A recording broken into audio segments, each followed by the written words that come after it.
नमस्कार, मैं doctor Mamta Jindal, Jindal gastro liver and maternity centre Moradabad से। आजकल इनफर्टिलिटी का रेट बढ़ गया है। इनफर्टिलिटी मतलब बच्चा कंसीव करने में प्रॉब्लम होना।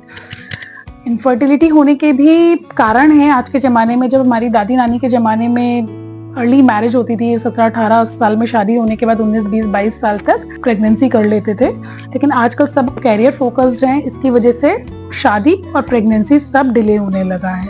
30 के बाद प्रेगनेंसी होना एकदम कॉमन बात हो गई है। जब भी कोई लड़की पैदा होती है, जब भी कोई बेबी गर्ल पैदा होती है, तो वो लगभग 6 मिलियन एग्स के साथ पैदा होती है। और जब भी वो मिनार्की अटेन करती है, जब भी उसको पीरियड स्टार्ट होते हैं, उसके बाद एवरी मंथ उसके कुछ ना कुछ एग्स जो हैं वो वेस्ट होते हैं जब तक कि वो प्रेग्नेंट नहीं होती है। तो आप शादी करिए या मत करिए, या प्रेगनेंसी प्लान करिए या मत करिए, पर जो आपका पूल ऑफ एग्स है जिनके साथ आप पैदा हुए हैं, वो ग्रेजुअली डिक्रीज हो रहा है विद इंक्रीजिंग एज। जैसे जैसे फीमेल की एज बढ़ती जा रही है, वैसे वैसे उसका पूल ऑफ एग कम होता जा रहा है।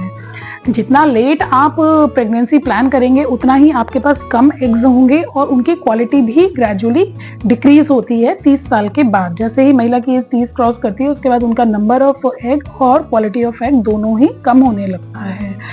तो राइट एज क्या है माँ बनने की? तो आइडियली आपको 30 साल से पहले अपनी फर्स्ट प्रेगनेंसी प्लान कर लेनी चाहिए, क्योंकि जैसे जैसे आपकी एज बढ़ेगी, वैसे वैसे आपके एग्स की क्वालिटी बेकार होती जाएगी और उसका नंबर भी कम होता जाएगा, जिसका इफेक्ट आपके होने वाले बच्चे पर पड़ेगा। एक तो पहले इनफर्टिलिटी की प्रॉब्लम ही आती है। अगर आप कंसीव भी कर लेते हैं तो आपके अबॉर्शन होने के चांसेस हाई हैं।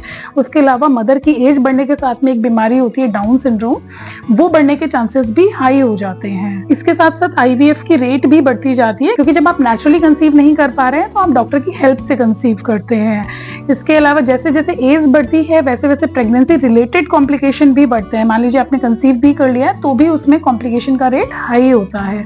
तो इन सारी प्रॉब्लम्स को अवॉइड करने के लिए आप टाइमली प्रेगनेंसी प्लान करिए, जिससे आपका एक स्वस्थ बच्चा मिल सके। Thank you.